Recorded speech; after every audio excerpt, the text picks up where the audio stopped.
Kaugnay pa rin ang balitang yan, makakausap natin live mula sa Singapore ang Olympic gold medalist na si Joseph Schooling kasama ang kanyang auntie Yoli. Good evening, Joseph, and congratulations. Magandang gabi, Yoli.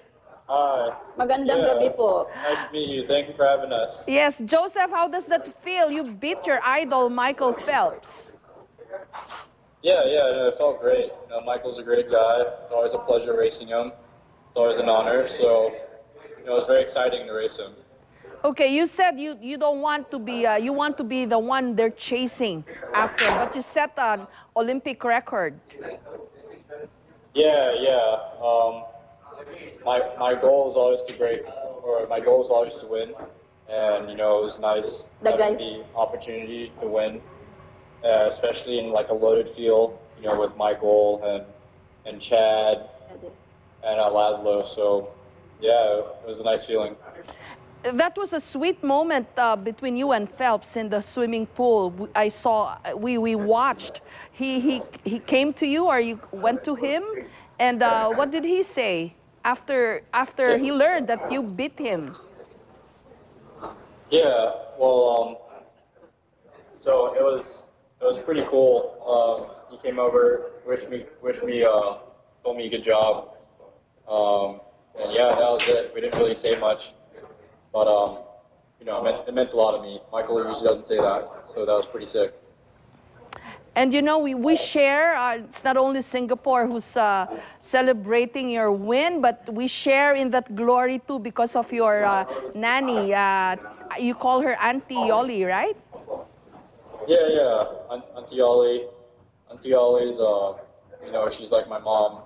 She's my second mom, and when my mom was at work, Auntie Yoli always took care of me. So you know, it's disappointing hearing all these accusations of her trying to ride me and use my success, you know, to increase her popularity. I think whoever said that should be shot. That's stupid. You know, that really pissed me off. That's not true at all. So. You know, I just want to go out and publicly say that's not true. And Auntie Yoli's like my mom, and you know, in no way, shape, or form does she ever think of using and taking me for advantage. You know, and using my popularity or my success to better herself. So that's not true. Well, it doesn't matter now, right? Because we also share in the glory that you got in the Rio Olympics because of her. So we're all just so proud to see the both of you. Yoli, nandyan ka ba? Yoli? Po? Napanood mo nung eksaktong nanalo si Joseph? Yes po. Nanonood po ako. Wala po akong namimiss na palabas niya or yung mga swimming niya kahit na po nasa ibang bansa siya. Anong naging reaction mo, Yoli? Nagtatatalon ka siguro nung nanalo yung alaga mo. Nagtatatalon po at umiiyak. I don't know what to do, I don't know what to say. Basta talagang ano po siya. Wala akong may describe na word. Super happy. More than that. Mabait. 500 o million, super, I can say that. Mabait. Basta I cannot explain po. Oh, mabait bang alaga si Joseph nung maliit pa siya? Yes po, yes. I can assure you, of course, like normal kids po, sometimes playful and all that, but he is a very good boy. Until now, you can see that he can do this thing for me, you know, to commend how hard I work for him. You know, sacrifice, had loved him, have done the work for him, not just because of money or whatever, but because I loved him as my son. Yoli, taga saan ka ba dito sa atin? Cagayan Valley po. Oh, Ilocano ka? When, ma'am? Oh, yes, ma'am. Ilocano Akmat. Congratulations. Ilocanos are hardworking, di po ba? Yes. And teacher ka raw, Yoli, bago ka napunta dyan sa Singapore? Hindi po, ma'am. I was an undergraduate college po, business management. Pero, you know, marami pong mga pangyayari minsan na hindi natin kayang labanan o lampasan. Then we have to make clear-cut decisions para sa betterment po ng future. Hindi lang sa akin, kundi para sa pamilya ko. Paano ba yan, Yoli? Pati ikaw, sumikat na rin kasi merong commercial pala yung Singtel na feature ka. Kasama mo si Joseph. Yan po, ginawa po. Joseph did that. I hope you don't mind if I just speak in English so that Yes, you know. yes. Joseph, Yes, go ahead.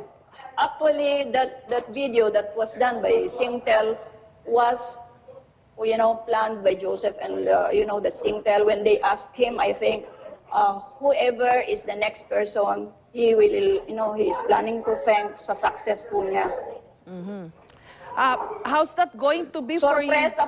Sorpresa po sa akin yun. That was a big surprise for me po.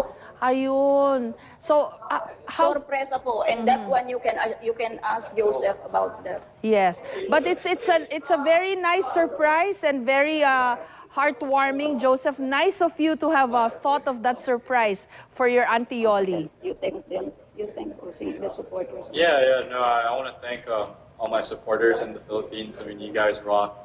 I've gotten so many, good luck messages or congratulation messages from people from the Philippines. I have nothing but respect for people from there. They're really sweet, and Auntie Yoli is a perfect representative of your country. And I see a lot of people like Auntie Yoli, which is, I have the utmost respect for people of that country. They're really nice people, and I just want to say thank you, and I appreciate it. Yeah, it's nice. Yes, and I was going to thank her too. Yoli, thank you very much. You put a very good face para sa ating lahat ng mga Pilipino. You put a very good face for us, for all Filipinos there in Singapore and kung saan man by, having helped, rear somebody like Joseph Schooling, a champion, the first gold medalist ng Singapore in the Olympics. Actually po, as a maid or as a nanny as you may call, because I've been reading a lot of bad comments po sa mga other posts, I just want to say, I came here to work as a nanny or as a maid, but I found it or I know that it's a decent job. And everybody anyway, even those white-collar jobs, they have their own bosses, isn't it? We have our own boss, so we are also made of our own boss. Wife are also made of the children and the wife.